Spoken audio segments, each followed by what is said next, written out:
Welcome to my Chanel Katie English Info. Please subscribe, like, and share. Thank you.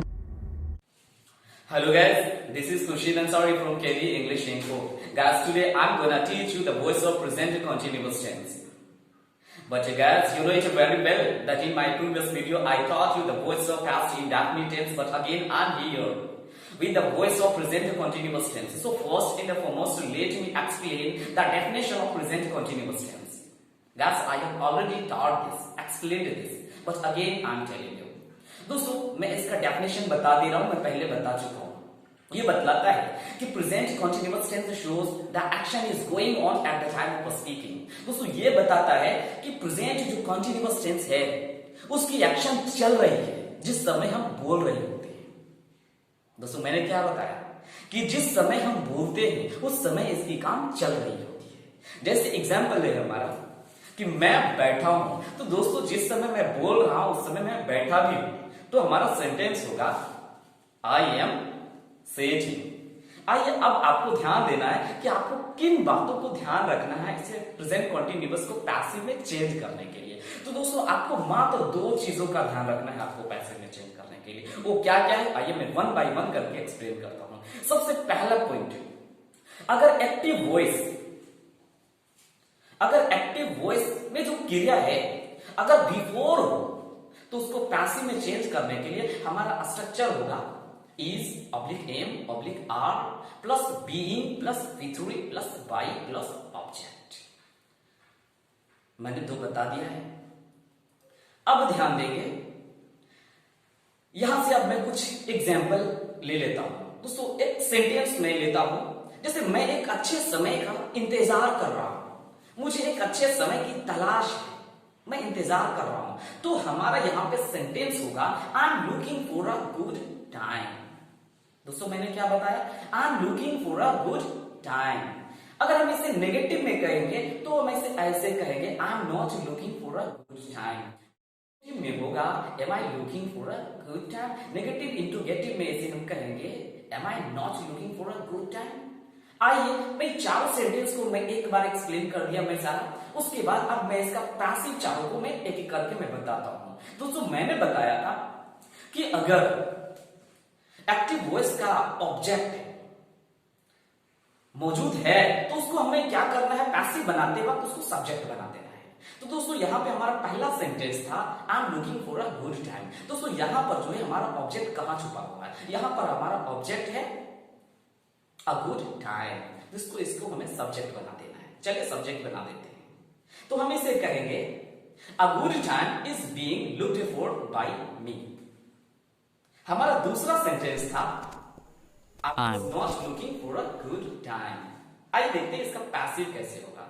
तो इसका passive होगा a good time is not being looked for by me. अब ध्यान देंगे, हमारा positive question क्या था। पॉजिटिव क्वेश्चन था Am I looking for a good time? तो हमारा इसका पैसिव होगा Is a good time being looked for by me? अब नेगेटिव इंट्रोगेटिव में ध्यान देंगे, हमारा सेंटेंस था Am I not looking for a good time? तो हमारा इसका पैसिव होगा Isn't a good time being looked for by me? तो ये हमारा कंप्लीट मैंने चारों का बता दिया हूं। अब आइए थोड़ा सा और आगे बढ़ लेते हैं। दोस्तों, आज का समय जो है ना बहुत ही बुरा चल रहा है और ये लॉकडाउन का समय चल रहा है, इसलिए मैं चाहता हूं कि मैं थोड़ा सा इन्हीं से रिलेटेड क्वेश्चन और कुछ एग्जांपल ले लेता हूं। जैसे आज जो है हम देख रहे हैं कि सरकार सबके खाते में लगभग जो है 1500 इस तरह की राशि दी जा रही है। तो हम इसे कहेंगे सरकार के द्वारा लोगों को सहायता राशि दी जा रही है। दोस्तों, ये जो मैं बता रहा हूं ये है आपका डायरेक्ट पैसिव। मैं बताना चाहूंगा कि डायरेक्ट पैसिव कैसे बनाते हैं। दोस्तों, डायरेक्ट पैसिव ऐसे बनाते हैं, बस आप वीडियो को अंत तक देखिए, आपको सब कुछ समझ में आ जाएगा। तो मेरा पहला एग्जाम्पल क्या था, सरकार गरीबों को सहायता राशि दे रही है, लेकिन ये हमारा यहाँ पर एक्टिव है, लेकिन मैं यहाँ पे बनाना चाहता हूं पैसिव। तो हम इसे ऐसे कहेंगे सरकार के द्वारा गरीबों को सहायता राशि दी जा रही है। तो हमारा सेंटेंस होगा a relief fund is being given to the poor by the government. अब आइए एक और एग्जांपल ले लेते हैं दोस्तों। एक और एग्जांपल बहुत सारे दिए जा सकते हैं, लेकिन आज दोस्तों आप देख रहे हैं इस कोरोना वायरस को लेकर के अफवाह बहुत ही ज्यादा फैल गई है। तो दोस्तों ये अफवाह फैली नहीं है, ये फैलाई जा रही है। आइए देखते हैं हम इसे पैसिव में कैसे चेंज करेंगे। हमारा एग्जांपल होगा कि महामारी कोरोना वायरस की अफवाह फैलाई जा रही है, तो हम देखते हैं इसका पैसिव कैसे होगा।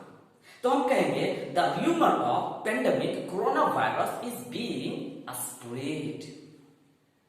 ये था हमारा दूसरा एग्जांपल। आइए अब हम देख लेते हैं थोड़ा तीसरा एग्जांपल।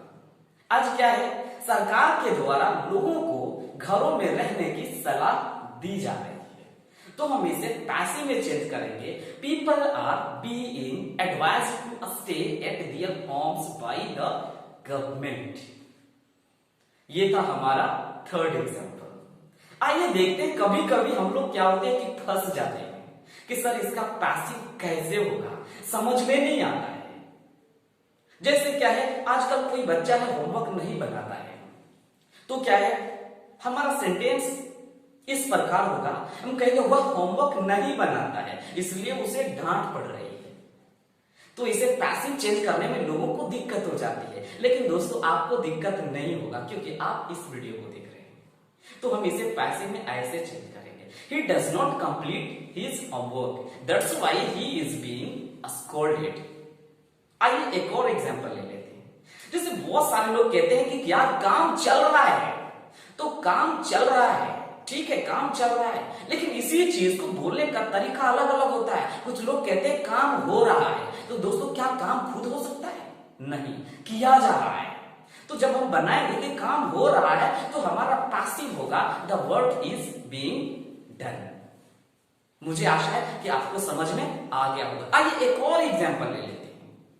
जैसे बहुत सारे लोग कहते हैं, बच्चे लोग स्कूल जाते हैं तो कभी पेंसिल बढ़ता है, कभी कुछ बढ़ता है, जब खत्म हो जाता है तो टीचर्स या कोई उनसे वो कंसोलेशन देते हैं, कहते हैं बेटा पेन आ रहा है मैं आपको दे दूंगा। तो पेन आ रहा है इसका मतलब उसका कोई पांव हाथ नहीं जो आ रहा है, तो हम इसे कहेंगे पेन आ रहा है, इसका मतलब क्या है? नहीं, पेन आ रही है इसका मतलब नहीं, तो हम कहेंगे पेन्स आर बीइंग ब्रॉट। अब हम कहेंगे मुझे डांट पड़ रही है, तो मुझे डांट पड़ रही है सेंटेंस पैसिव है, तो हम इसे बनाएंगे आई एम बीइंग स्कोल्डेड। तो मुझे आशा है आपको ये वीडियो अच्छे ढंग से समझ में आ गया होगा। Thank you.